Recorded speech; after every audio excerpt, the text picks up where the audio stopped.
Okay, guys, the next class of reactions that we're going to talk about are so-called redox reactions or oxidation-reduction reactions. And the hallmark of these reactions involves a transfer of electrons from one species to another. So let's do a quick example here. Here we've got copper metal, copper wire, and a solution of silver nitrate. And if you take the copper wire and place it in the silver nitrate and wait a while, what you'll find is the solution starts turning blue. Okay, and it's turning blue because it now has copper ions in it, as well as silver metal being deposited on the wire. Okay, this involves a transfer of electrons. So if we derive the net ionic reaction for this reaction, so break up the strong electrolytes and cancel the nitrate ions, which are spectators, we wind up with this net ionic reaction here, where we see that we've got solid neutral copper and silver ions are being transformed into copper ions and metallic neutral silver. Okay, so this involves a transfer of electrons from the neutral copper to the silver plus. Right? Copper gives up some electrons. The silver plus receive the electrons. That leaves us with the copper ions and neutral silver. Okay, so a transfer of electrons. We see that because of the stoichiometric coefficient here, 2 moles of electrons are transferred from the copper to the silver. Okay, and that's what redox chemistry is all about, a transfer of electrons. When working with redox reactions, we need to keep track of the electrons. And the tool that we use to do that are called oxidation numbers, or oxidation states. And so an oxidation number is a charge. It's either an actual charge, for example, on an ion, or it's a hypothetical charge that we assign to an atom within a species that allows us to keep track of the electrons. In a redox reaction, because electrons are being transferred from one species to another, charges are changing, and so the oxidation numbers of the species are changing. And so that's what we look for in redox reactions. What's listed here are some rules for assigning the oxidation numbers to atoms. And we'll just go through these very quickly, and then we're going to put them into practice. So whenever you have a neutral element, the oxidation number assigned to those atoms is 0.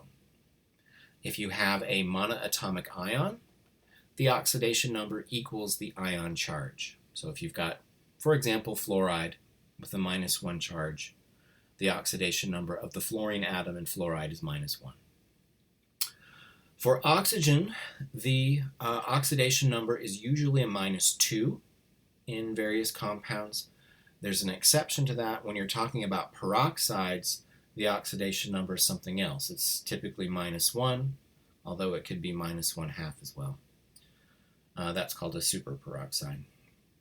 Hydrogen atoms, the oxidation number is usually a +1, although there's an exception to that. When hydrogen forms an anion, it forms a -1 anion, and those are called hydrides. In hydrides, the oxidation number of hydrogen is -1. Halogens usually have a -1 oxidation number, except when they're paired up with a more electronegative atom, for example, oxygen. We'll see some examples of that. The last two rules we are also going to make use of. For a neutral molecule, the oxidation numbers for all of the atoms will add up to 0. For a polyatomic ion, the oxidation numbers will add up to the ion charge. And you'll see how we use those in these next examples. So what we're going to be doing here is assigning oxidation numbers to the different atoms that we see in these species. The first two are very easy. We have the elemental form of sodium. And the rule is when you have a neutral element, the atoms within that element have an oxidation number of 0. And what we're going to get into practice doing is writing the oxidation numbers of atoms right above their symbol. For B, we have fluorine. The oxidation number of each fluorine atom is 0. For the monoatomic ions, the rule is also pretty easy. The oxidation number of a monoatomic ion is just the ion charge, so +3 for the iron 3.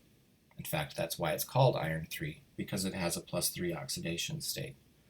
For the bromide, we have a -1 charge. The oxidation number is -1 for bromine in bromide. For part E, we're starting to get into some compounds. Okay?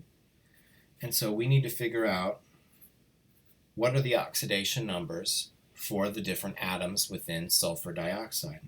Well, for this one, we use the oxygen rule first, which tells us that oxygen is usually a -2.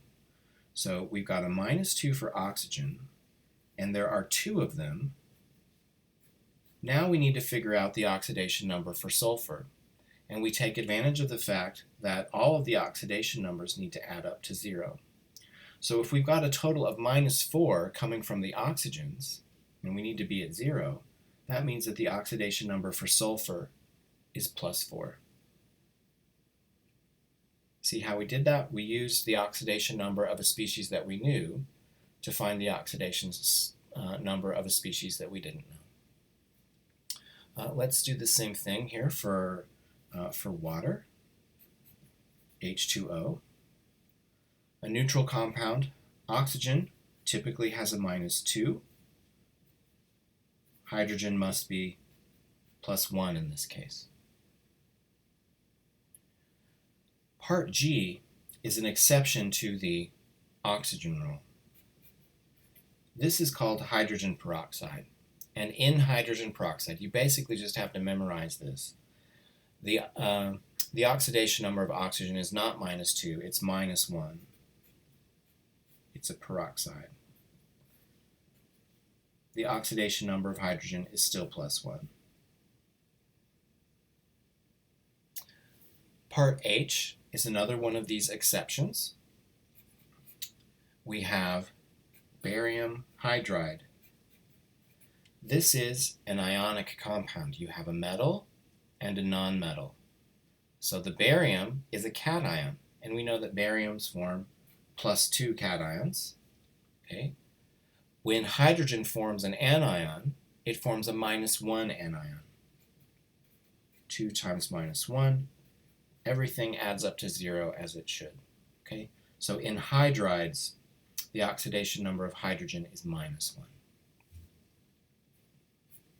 For ammonia, we'll use the hydrogen rule first. We have 3 hydrogens. Hydrogens are typically +1. What should be the oxidation number for the nitrogen? -4. For part J, NH4+, 4 hydrogens, each with a +1. This time the oxidation numbers, they all need to add up to the ion charge. They all need to add up to +1. Because this isn't a neutral molecule, it's an ion. The oxidation numbers need to add up to the ion charge. So we still have a, I of course made an error in addition, -3. It should still be -3.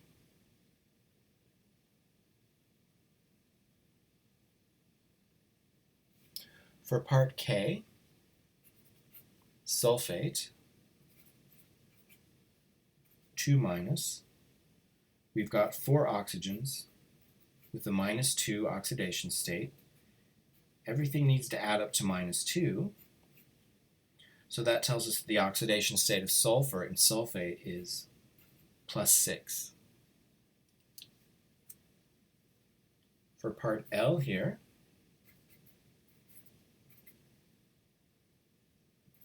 a polyatomic ion, 2 times +1 will add up to +2. So this is called the mercury 1 cation. This is one of the ions that you have to memorize in your list of polyatomic ions. Contrast that with Hg2+, which is called the mercury 2 cation. It's monoatomic, but it has a +2 oxidation state. Let me slide the paper over here, and we will do part M. In fact, I'm going to expand on part M, and I'm going to do a family of ions.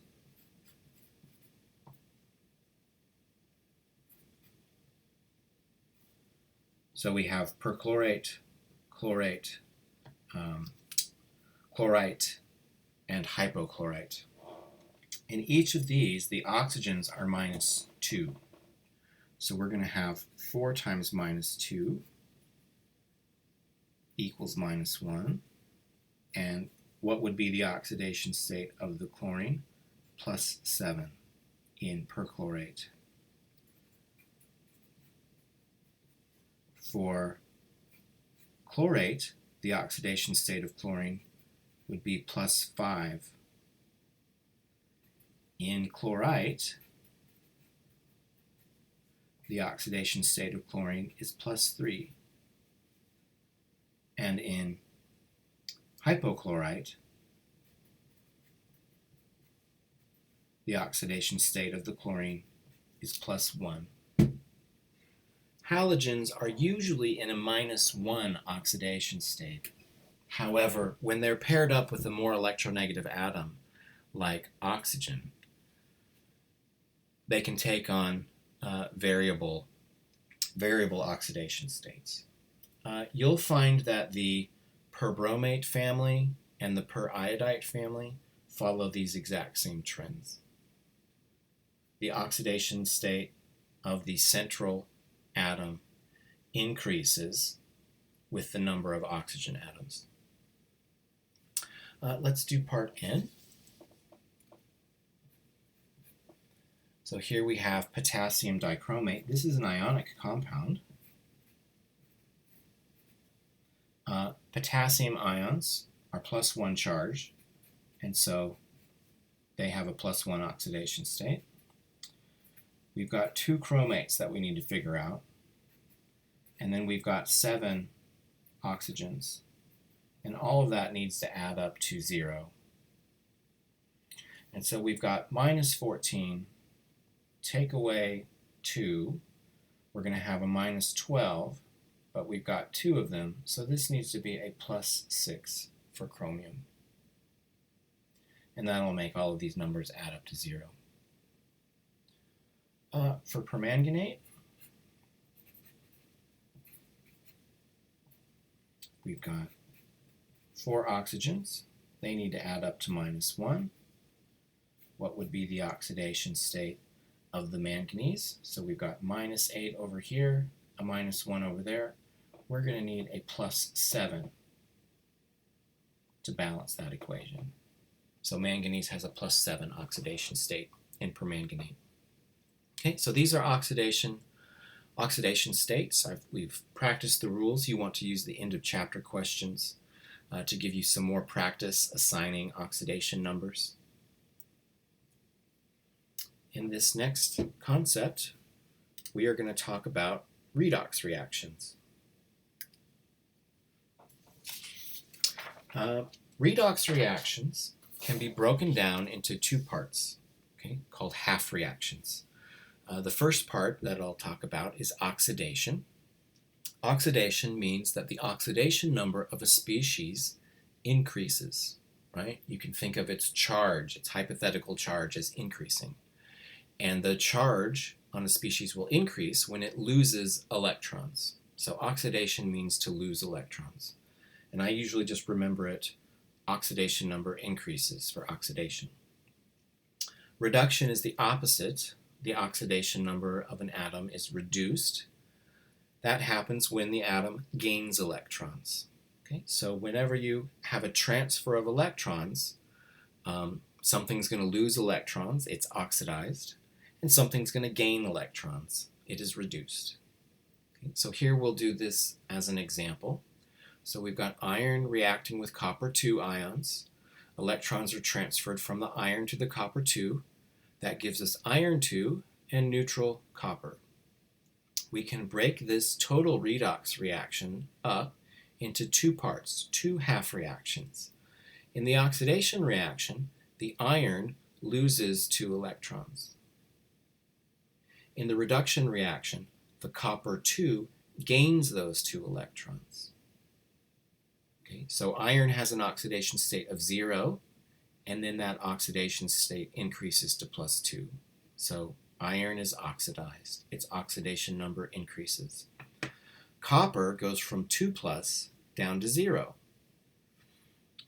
It gains electrons. Its oxidation number is reduced. Okay, and so that's why we call this the reduction reaction. Some of the terminology that's used when discussing redox reactions. The oxidizing agent, or the oxidant, is the species that causes oxidation to occur. Okay, so it's not the species that is oxidized, it's the species that causes oxidation. In this reaction, the copper 2 causes the iron to be oxidized, and in the process, the copper 2 is reduced. The way I usually remember this is I say that the oxidizing agent is reduced. I just say that to myself over and over again, and so then when I'm trying to figure out which species is the oxidizing agent, I just tell myself the oxidizing agent is reduced, and then I look at the reactions to see which species is reduced. In this case, it's the copper 2, so I know that the copper 2 is the oxidizing agent.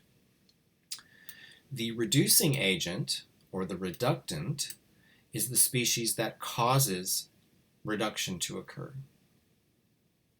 And in the process, the reducing agent is oxidized.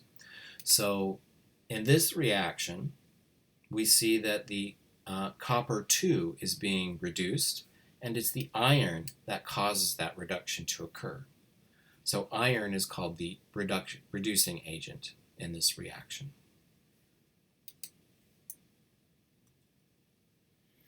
In this slide, we're looking at a bunch of different types of reactions. Okay, and so knowing what these names mean is very useful. Okay, so understanding different types of reactions and how they're different is helpful. We've already discussed precipitation reactions, where a solid precipitate is formed. We've discussed acid and base reactions, where a proton is transferred. Now we're discussing redox reactions, where electrons are transferred. So knowing these different types of reactions is very helpful. Here are some subcategories of reactions that can be either redox or non-redox. Let's look at the first category, a combination reaction. It's just what the name says. 2 or more substances combine together to form a new substance. So in these cases, we've got 2 species coming together to form a third substance. In this first equation, this is a redox version of a combination reaction. And let me show you a quick way to identify it as a redox reaction. Notice that you've got elemental forms over here. So the oxidation number for sodium is 0 in elemental sodium. The oxidation number for chlorine is 0 in diatomic chlorine. But in any compound, the oxidation numbers of the atoms are not 0. So by definition, the oxidation numbers have to change. And if the oxidation numbers of the atoms change, then it's a redox process. So that's a quick way to identify a redox reaction. If you see elements on one side and non-elements on the other side, you know it's a redox reaction. Here's an example of a combination reaction that is not redox. So you've got calcium oxide combining with sulfur dioxide to give calcium sulfite. If you go through this reaction very carefully and assign all of the oxidation states to the atoms, you'll find that none of them change. And so this is not a redox process. A decomposition reaction is essentially the opposite of a combination reaction. You have a compound that decomposes into other things. And in this first decomposition reaction, you see that you've got elements on one side and a compound on the other. You know that the the oxidation states have to change because the oxidation states are 0 in the elements and they're non-zero in the compounds. So right away you can identify this as a redox reaction without even calculating what the oxidation states are in the compound. This second decomposition reaction, calcium carbonate decomposing to calcium oxide and carbon dioxide, this is a non-redox example of a decomposition reaction. If you go through and assign the oxidation numbers carefully, you'll find that they don't change for the different atoms. These are displacement reactions where one atom kicks out or displaces another one. So in this first reaction, copper displaces the silver ions, I should say. And so you wind up with copper nitrate and metallic silver. Again, you can quickly identify this as the redox process because you've got elemental copper over here and non-elemental copper there. You can say the same thing about the silver being non-elemental here and elemental on this side. So the oxidation numbers have to change. This is a redox process. Here's another example of that. Zinc displaces hydrogen. You wind up with zinc chloride in solution and producing hydrogen gas. Again, we have elemental forms on one side, non-elemental forms on the other. This has to be a redox process. Combustion reactions. Combustion means to react with oxygen, to burn an oxygen. Here we have a hydrocarbon species, one that contains only carbon and hydrogen. It's a fuel, burning with oxygen to produce CO2 gas and water. Notice you've got elemental oxygen here.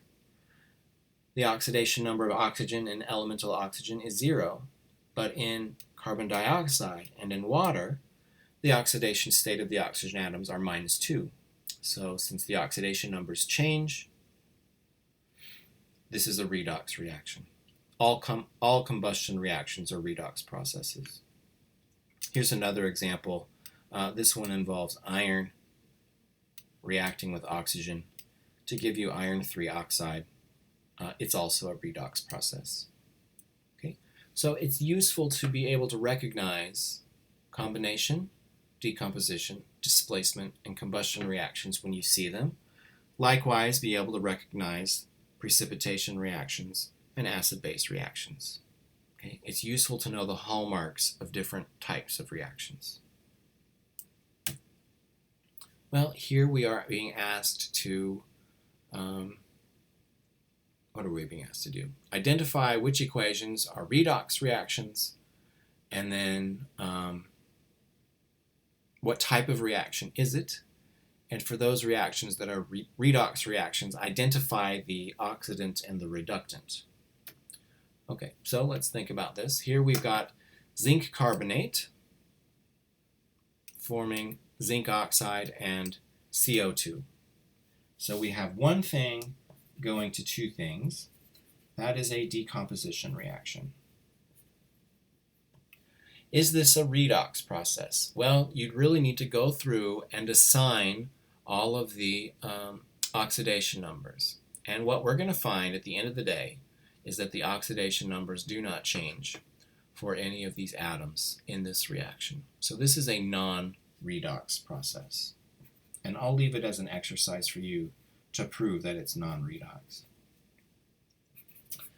For part B here, we have two things combining to form one thing. So this is a combination reaction. And is it redox or not? Here you see element and non-element, element and non-element. So this has to be a redox process. Electrons are being transferred. How are they being transferred? Well, this is an ionic compound. Gallium is a cation, and the bromine is an anion. And so we might want to break this up into its half reactions. So we will write, let's see, the gallium is going from a liquid to a cation. And it's going to be a 3+ cation. Okay? And so in order to go from the gallium to the gallium 3+, the gallium is going to have to give off electrons. The bromine, on the other hand, it's elemental on the reactant side. It's going to gain electrons, 2 electrons, 1 for each of them, and that's going to form the bromide that we see here in the ionic compound. Okay? This is oxidation. The oxidation number increases for gallium.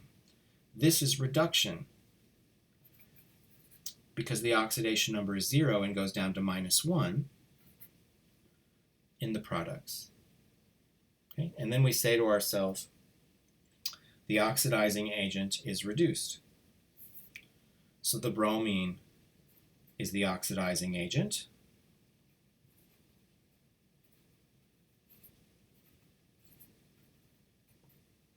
The reducing agent is oxidized. The gallium is the reducing agent in this problem. Here we've got the decomposition of hydrogen peroxide. So we have one thing going to two things. So this is a decomp reaction. Is it a redox process? It certainly is. We've got elemental oxygen over here, but we have the peroxide on that side, so this is a redox process. Here we've got H2O2. Some of the oxygens are going to water, and some of the other oxygens are going to oxygen. Okay, and so basically, the hydrogen peroxide acts as both a reducing agent and an oxidizing agent. So it's both, since there's only one type of reactant. For the next reaction, D, what do we have here?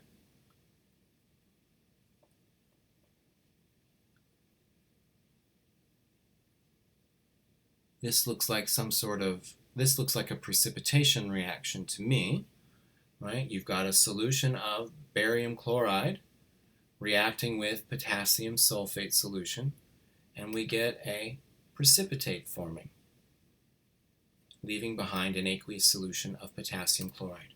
So part D, this is a precipitation reaction.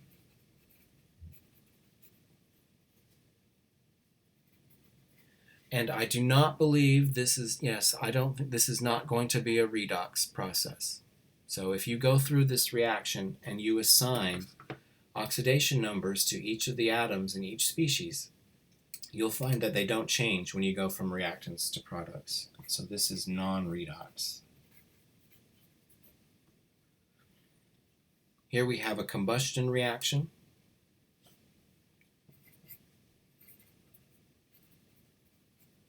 Combustion reactions are always redox reactions. So that's a redox process. We see that the oxidation number of oxygen is being reduced, right? So the oxidation number is 0 here, and it's minus 2 in carbon dioxide and -2 in water.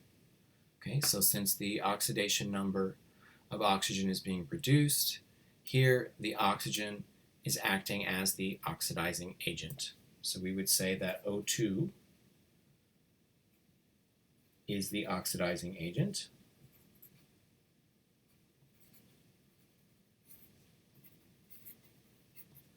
And the hydrocarbon, C2H4,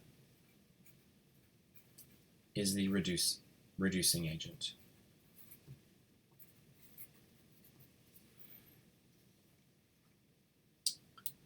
for this last reaction, we have a displacement reaction. The tin is displacing the hydrogen.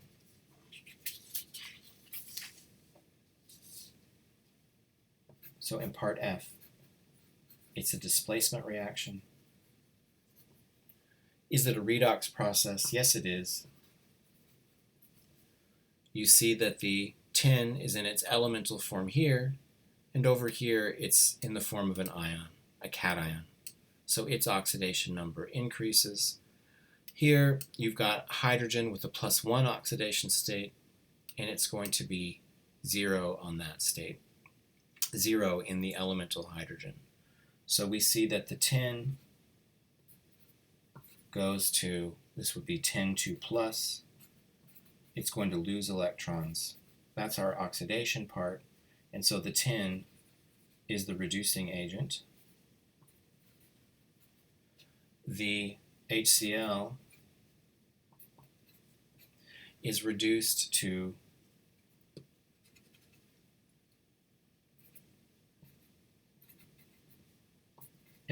hydrogen gas. That's reduction. And so the HCl is the oxidizing agent.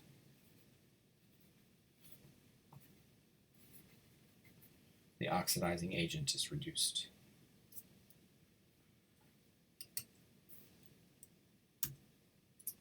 Let's see, in this last part, we are going to look at special considerations for balancing redox reactions.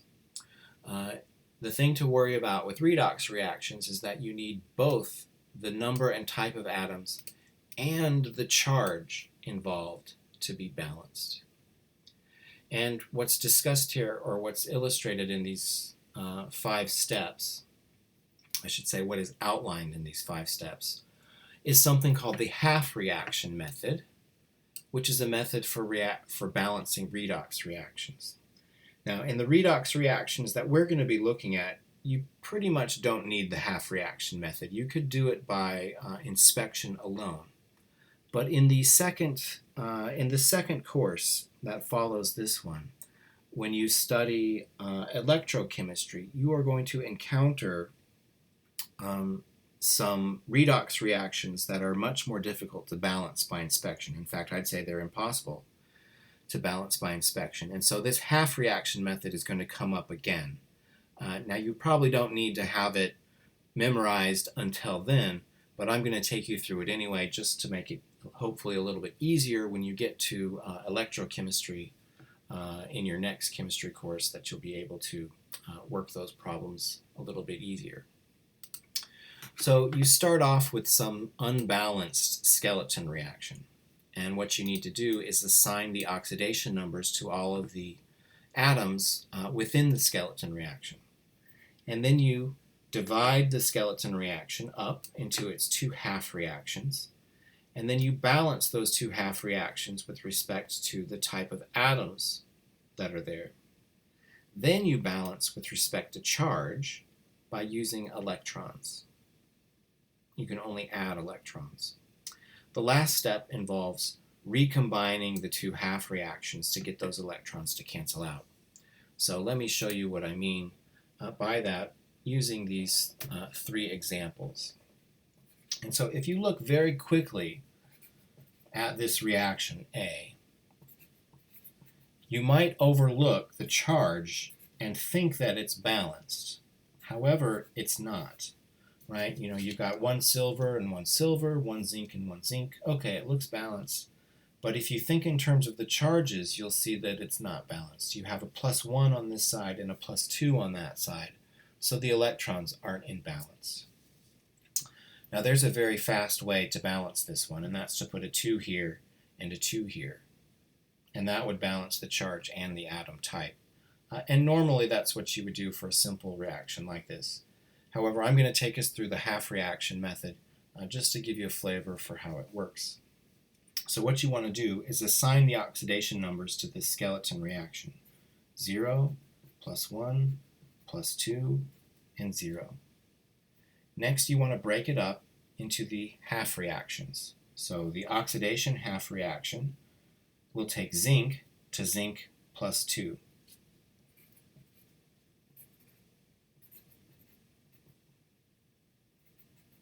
That's oxidation. The reduction reaction is going to take the silver plus down to neutral silver. And so the next step is to balance with respect to atom type. Both of these half reactions are balanced with respect to atom type. Then we balance with respect to electrons by adding electrons. For the oxidation reaction, you've got neutral on this side and you've got a plus 2 on this side. So the only thing that you can do when you're adding electrons is to add 2 electrons to this side. And now we're going to be neutral on both sides of the half reaction. For the reduction reaction, you add an electron to the reactant side, and that's going to balance the charge. Here we've got neutral on this side and now neutral on that side. The last step in the half reaction method is to combine the two half reactions in such a way that the electrons cancel. And in order to do that, you need to multiply this equation by 2. And so you'll have zinc plus 2 silvers, giving you zinc 2 plus, and then the 2 silvers on that side. Okay, and so just as I said, you could have done that without the half reaction method. But anyway, this illustrates how you do the half reaction method. Let's do another one. Let's do part B. Again, this is one that could be easily balanced just by inspection. Magnesium solid reacting with aqueous nitrogen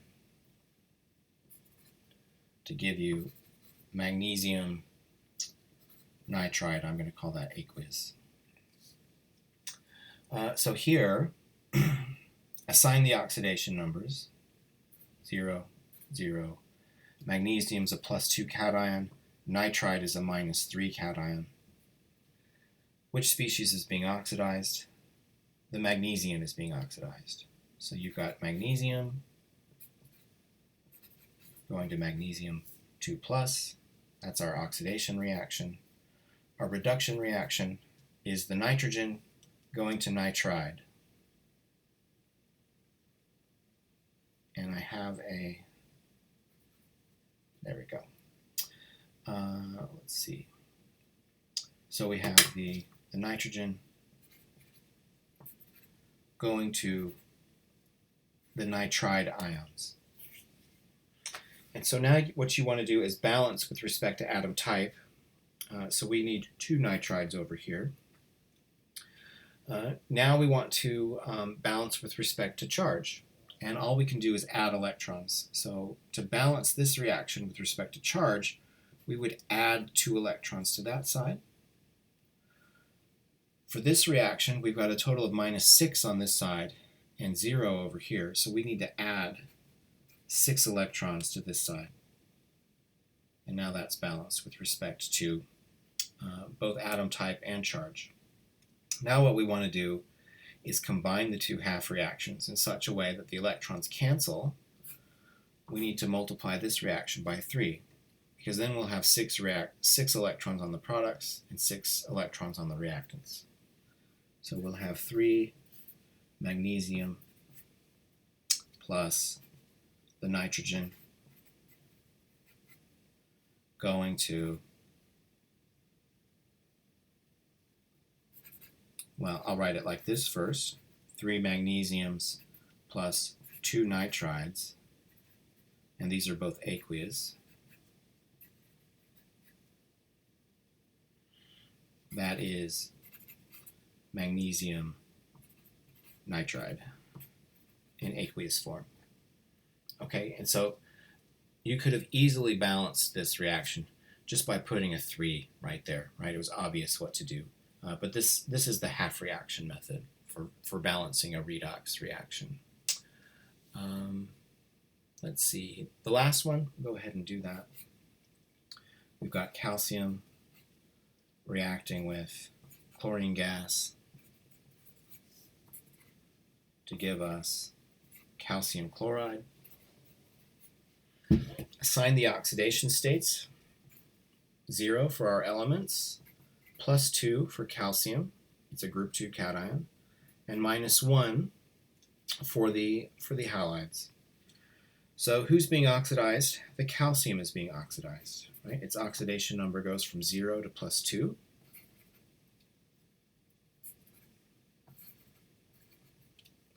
And who's being reduced? The chloride is being reduced from 0 to -1.